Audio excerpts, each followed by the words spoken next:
What is going on, everyone? White Citadel back in the snow-covered alien planet playing Halo 3. And I know you guys are probably wondering, why the hell am I playing Halo 3? That game is old, that game is classic. Yes, it is indeed, and that is the point of my new series, Throwback Sundays. Every Sunday, I have the day off work, I'm going to put in an old classic game, and I'm going to do a gameplay commentary over it. I can't promise you the gameplays are going to be great. This one happens to be very nice, but I'm going to do it anyway. And the point of it is to really just kind of refresh your memory, because I like to refresh my memory with video games, and you guys that don't have these games or might not have a chance to play them, it's definitely nice to see the old games back in action to kind of remember, you know, what you liked about them, or for some of these games, what you hated about them. I'm talking to you, Modern Warfare 2. That game's coming up next week probably.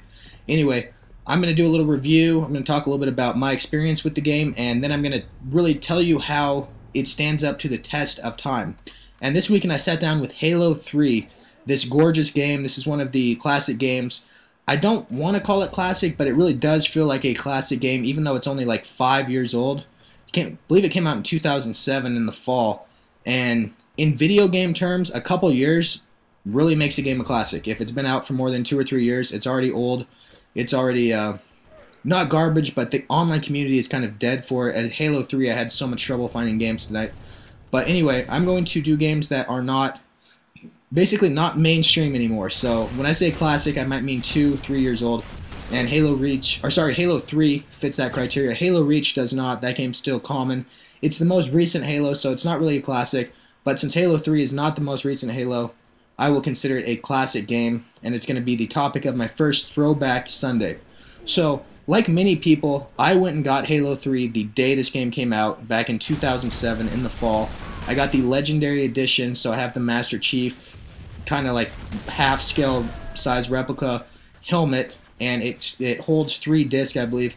I have that in my game collection. I like to collect video game stuff, so that's a must-have. I actually have 2 of them. A roommate that moved out a couple years ago didn't want to bring his because he had too much stuff to take with him, so he let me have it. So I have 2 Master Chief helmets in my room, and I love them to death. And anyway, I popped this game in. Needless to say, I'd been playing Halo 2 a lot before, even though Halo 2 had come out a few years before, just to get back in the field. This was probably the biggest video game release in my life, maybe minus Halo 2. It's up for debate. I'm not sure which one of these 2 games I was most excited about. But I got this game, and man, the first thing that blew me away was the graphics. Because after playing Halo 2 and really getting used to those graphics, putting this game in and seeing these fantastic graphics for 2007 was really a eye-opening experience. And it was cool to see some of the Halo 2 maps in this next generation feel, and these 720i or whatever they have, the beautiful graphics of Halo 3. I like to see Last Resort, I believe it's called. It was called Zanzibar in Halo 2. It was really cool to see that map. A, they redid it, they made it much bigger, and B, the graphics in it were spectacular. The gameplay in Halo 3 was also, I mean, it's Halo. It was the same as Halo 2, really. There was a couple differences. Some of them good, some of them bad. The one thing I did not like about this game, I didn't really like the equipment. I don't believe I used any in this map. I don't think there is any. But the equipment is the stuff you can throw down. It will drain the enemy's shield, or it will replenish your shield, or it could be a little mini man cannon that will launch you in the air. That was some of the equipment you could pick up. You pushed X to use it, and I just never really got into it. I typically avoided it at all costs. I didn't really need it for anything. All I really needed was my battle rifle, and I was good to go. And they brought back dual wielding, which we haven't seen for a long time. I did not try that tonight at all. I just used the battle rifle or the assault rifle if I had to. And that's pretty much the changes they made. The big change, the one that kind of got everyone talking, was the theater mode, which in 2007 was a big deal to be able to go back in time and see your gameplay.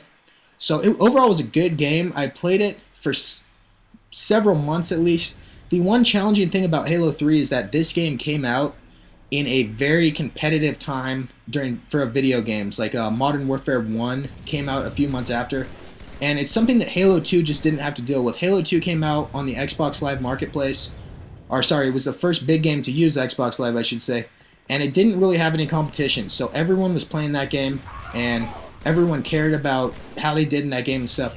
Halo, I just didn't get that attitude out of it, mostly because there's so many other games out to deal with and care about. And that's really how video games are going to be for the rest of history. Every single fall or Christmas season the game comes out, it's going to have a lot of competition, and it's going to not be as big of a deal because there's so many other games coming out that are big name titles as well. So how does this game stand up to the test of time? Well, I really did enjoy it. I really did enjoy coming back. I don't know if it was just Halo feel, but I definitely had a lot of fun playing this game. I really liked using the battle rifle. I was not a fan of the reticle bloom on the DMR in Reach. It made for some interesting gunfights, but it's also nice to just be able to spam the trigger and pick up headshots. So I did enjoy the game. Everyone playing nowadays is absolutely terrible. Every single game tonight, I had at least a 3-0 KDR. I was just destroying kids. I could have put up some better gameplays, but I thought a perfection on the first night ever playing Halo 3, or the first night back rather, was pretty good way to do it. So I like this game. It is kind of slow. The pace of everything feels slow after playing Battlefield and Modern Warfare 3. But it was definitely a good experience. If you guys have this game sitting around, I recommend you pick it up one day when you have nothing going on. You will definitely have a good time. You will enjoy playing it. And it has held up to the test of time well, mostly because it's not a last generation system. This is still Xbox 360. It's still what we're all playing today. So it's current gen. So anyway, guys, I am out. I will be back soon with a new gameplay, and I'll be back next week with this type of thing. Later.